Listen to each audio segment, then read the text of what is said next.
মাসে ৩,০০০ রুপিস দেওয়া হবে। অন স্ক্রিনে আপনারা দেখতে পাচ্ছেন এরকম ধরনের যদি আপনার কাছে কার্ড থেকে থাকে তাহলে অবশ্যই আপনি প্রতি মাসে ৩,০০০ রুপিস করে পাবেন। এটি হলো ই-শ্রম কার্ড, যেটা আপনারা অনেকেই চেনেন। তো হ্যালো বন্ধুরা, welcome back to our channel Bangla দুটেক।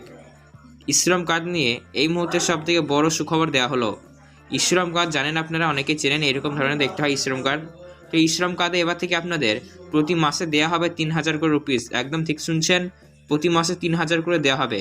তো আপনারা কবে থেকে পাবেন, কাদেরকে দেওয়া হবে, কি কি যোগ্যতা রয়েছে এটি পাওয়ার ক্ষেত্রে, সমস্তটাই আমি আপনাকে জানানোর চেষ্টা করব। তাই অবশ্যই আপনারা আজকের এই ভিডিওটি মনোযোগ দিয়ে সম্পূর্ণ দেখে যাওয়ার চেষ্টা করবেন। বন্ধুরা, আপনারা জানেন ই-শ্রম কার্যে শুধুমাত্র যারা দিন দরিদ্র খেটে খাওয়া মানুষ, অর্থাৎ যারা দিন খাতেন দিন খান, তাদের জন্য শুধুমাত্র এই ই-শ্রম কার্ড রয়েছে। অর্থাৎ যারা সরকারি বা বেসরকারি কর্মরত জব করেন বা আপনাদের ব্যবসা করেন বা ভালো আর্থিক অবস্থায় আপনারা, তাদের জন্য কিন্তু এই শ্রম কার্ডটি নয়। যারা দিন দরিদ্র খেতে খাওয়া মানুষ, গরিব মানুষ, তাদের জন্য এই শ্রম কার্ড, ঠিক আছে। তো এই শ্রম কার্ড থাকলে আপনারা বিভিন্ন প্রকল্পের সুবিধা সবার আগে পাবেন। যতগুলি সরকারি প্রকল্প থাকবে সমস্ত প্রকল্পের সুবিধা সবার আগে আপনাকে দেওয়া হবে। তার পাশাপাশি বিমা যোজনা এখানে ভালোই রয়েছে, বিমা আপনাদেরকে দেওয়া হবে। মানে যদি আপনাদের ধরুন অ্যাক্সিডেন্টলি বাই চান্স দুর্ঘটনাজনিত কারণে যদি কারোর মৃত্যু হয়, তাহলে সেক্ষেত্রে 2 লাখ পর্যন্ত জীবন বিমা। অঙ্গহানি হলে অর্থাৎ কোনো শারীরিকভাবে অক্ষম হয়ে গেলে 1 লাখ রুপিস পর্যন্ত জীবন বিমা দেওয়া হবে। তার সাথে সাথে বন্ধুরা প্রতি মাসে 3,000 রুপিস করে দেওয়া হবে। তো এই সংক্রান্ত কী কী আপডেট এসেছে সমস্তটা আমি আপনাদেরকে ভিডিওটির মাধ্যমে জানানোর চেষ্টা করবো। অবশ্যই আপনারা আজকের এই ভিডিওতে একটু মনোযোগ দিয়ে সম্পূর্ণ দেখবেন। অন স্ক্রিনে দেখতে পাচ্ছেন এখানে বলা হচ্ছে বেকার ছেলে মেয়ে ও শ্রমিকদের জন্য দুর্দান্ত প্রকল্প চালু করলো কেন্দ্র সরকার, ই-শ্রম কার্ড বা শ্রমিক কার্ড।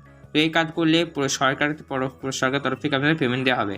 নতুন প্রকল্প আবেদন করলে সুবিধা পাওয়া যাবে এখান থেকে। তো বন্ধুরা বুঝতে পারছেন, ই-শ্রম কার্ড বানালে অবশ্যই আপনাকে দেওয়া হবে। তো প্রধানমন্ত্রী নরেন্দ্র মোদী নেতৃত্বাধীন কেন্দ্রীয় সরকার অসংগঠিত শ্রমিক ছোট ব্যবসায়ীর জন্য ই-শ্রম কার্ডের সুবিধা চালু করেছেন, যা ইতিমধ্যে দেশে লক্ষ লক্ষ দরিদ্র মানুষদের উপকৃত হচ্ছে। এই প্রকল্পের মূল উদ্দেশ্য হলো যারা কোনো নির্দিষ্ট স্থায়ী আয়ের উৎস নেই তাদের জন্য। অর্থাৎ বন্ধুরা আপনারা জানেন প্রতি মাসে কিন্তু আপনাদের ই-শ্রম কার্ডের মধ্যে 3,000 রুপিস দেওয়া হবে, কিন্তু এতে পাতে হলে অবশ্যই কিছু শর্ত বা নিয়ম রয়েছে। আপনাদেরকে বলে রাখি আগে ই-শ্রম কার্ড প্রকল্পটি কেন চালু করা হয়েছে। আপনারা থেকে আমি প্রথমেই বললাম যারা দিন দরিদ্র খেতে খাওয়া মানুষ, তাদের জন্য শুধুমাত্র ই-শ্রম কার্ড প্রকল্পটি চালু করা হয়েছে।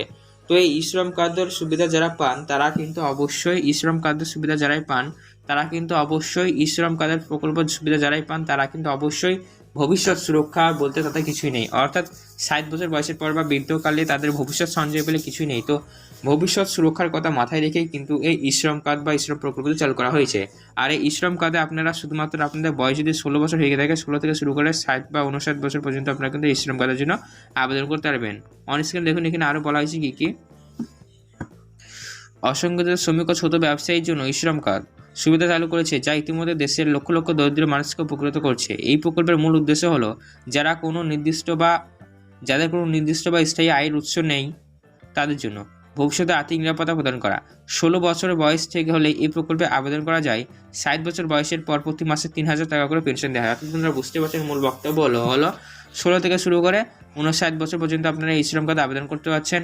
এবং যখন আপনাদের বয়স 60 বছর পেরিয়ে যাবে, 60 বছর বয়স পেরিয়ে যাবে, তখন আপনাদের প্রতি মাসে 3,000 রুপিস করে দেওয়া হবে, যেটা আপনারা পেনশন পাবেন। দেখুন আরও বলা হয়েছে এখনও পর্যন্ত দেশের প্রায় 20 কোটি মানুষ ই-শ্রম কার্ডের প্রকল্পের আওতায় এসেছে, যার ভিতরে 2 কোটি মানুষকে এই প্রকল্পের সুবিধা দেওয়া হয়েছে। তো এখন বর্তমানে যারা ই-শ্রম কার্ড বানিয়ে রেখেছেন, এখন যদি আপনাদের বয়স 60 বছর পেরিয়ে যায় তাহলে অবশ্যই আপনারা পেনশন পাবেন, এমনটাই কিন্তু বলা হচ্ছে। তো অবশ্যই পেনশন পেতে হলে অবশ্যই আরও এখানে ক্রাইটেরিয়া রয়েছে।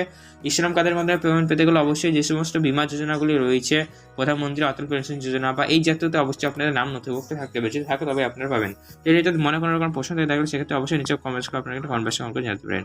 এরকমই সরকারি প্রকল্পের আপডেট সবার আগে পেতে আমাদের চ্যানেলটিকে সাবস্ক্রাইব করবেন, পাশে বেল নোটিফিকেশন অল করবেন, ভিডিওটি লাইক করবেন। ধন্যবাদ।